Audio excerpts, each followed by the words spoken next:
Okay, I am still in our last Algebra 2 review packet. And the next property that I'm going to do today with exponents is a power to a power property, which is basically the distributive property. It's basically that when you have parentheses, you're going to multiply the exponents. So again, kind of think of it like the distributive property.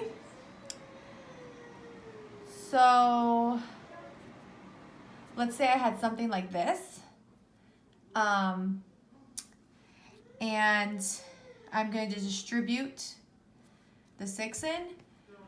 But again, these are exponent properties, so you only distribute two exponents. And when you distribute, you always multiply. So 6 times 3 is 18, so x to the 18th power. And 2 times 6 is 12, and that would give you y to the 12th. The parentheses are gone, because again, that's kind of the whole point of distributing, is get rid of parentheses. So this would be your answer. You wouldn't combine the x and y, because those aren't like terms. So that's basically the property we're going to review today. So I'm going to go to this page in our packet. I'm not quite sure what page number this is, because mine is out of order. But basically, whenever you see parentheses, you're going to distribute those exponents. So like for this first one, the questions are here. I just rewrote it because it kind of was light on my paper, so that way you can like see it better in the video. This is just the question. So if I want to simplify that, I want to get rid of the parentheses. So I'm going to multiply. 4 times 7 is 28. So n to the 28th is the answer. Same with this one. I'm going to distribute the 1/3. 2/3 times 1/3 is 2 to the 9th. So x to the power of 2/9 would be the answer. Again, there's no longer parentheses, because that's the whole point of distributing. For this one right here, it's kind of like order of operations. Order of operations always tells you to do parentheses first. So you want to distribute this -2 in before doing anything with this y to the power 3. You do not want to distribute the -2 to the 3.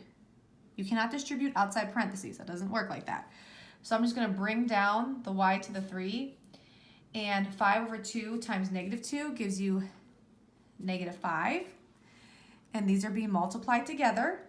They're being multiplied because there's no plus or minuses there. And again, the parentheses are now gone because I distributed. And these are like terms, so I can put those together. So this is review from yesterday. When you are combining like terms with multiplication, you add the exponents. So 3 plus a -5 will give you -2. So I'm putting those y's together. And then reviewing our very first property that we've done, we know we don't leave negative exponents in our answer. To make it positive, you have to put this over 1 and move the exponent and its base to the bottom. So on top, you'd have nothing but 1. And on the bottom, you now would have a positive y/2. And that would be your final answer. So again, you cannot leave negative exponents in any of your answers. This one, it's x to the 6th times x to the 0, and then that's a -4. So again, I'm going to start with the parentheses. So I'm going to distribute the -4. I'm just going to bring down this x to the 6th. 0 times -4 is 0. And these are like terms, so I'm going to add the exponents. 6 plus 0 is 6. And that would be your final answer because, again, you don't have a negative exponent in this case, so there's no need to move it to the bottom. Let's see. I'm going to do some of these at the bottom because these are these are the ones that are like the ones on your exit ticket after you watch this video. And what you need to be careful about these is, so you're distributing the 3 to all the exponents, which this is a 9, so that's an exponent you're going to distribute. However, the 7 also has an exponent of 1. It's just not written there. So that 3 also has to get distributed to that 1. So you have to remember 7 and m are separate. They have their own exponents. If there's no exponent there, then it's a 1. So 1 times 3 is 3. So it's going to become 7 to the 3rd. And 3 times 9 is 27, so m to the 27th. And that would be the final answer because there's no negative exponents, so we have to move to the bottom. But that's the biggest mistake, is you forget to put the 1. So like on this next one, it's 2z to the power of -4. Oh wait,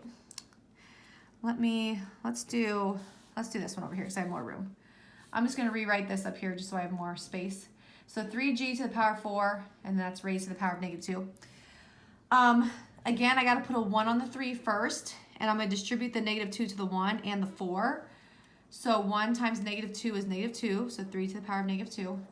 And 4 times -2 is -8, so g to the power of -8. So that's how I get rid of the parentheses, but that's not my final answer because I have negative exponents. So I gotta put this over 1, and I have to move both to the bottom because both of these have a negative exponents. So nothing would be left on top except for 1. And on the bottom, I would have 3 to a positive 2, and I would have g to a positive 8. Now, I'm done. So these two examples are like the ones on your exit ticket. Also for this, if you change 3 squared to 9 and made it that, that's fine too. That's not wrong. That'd be the same answer.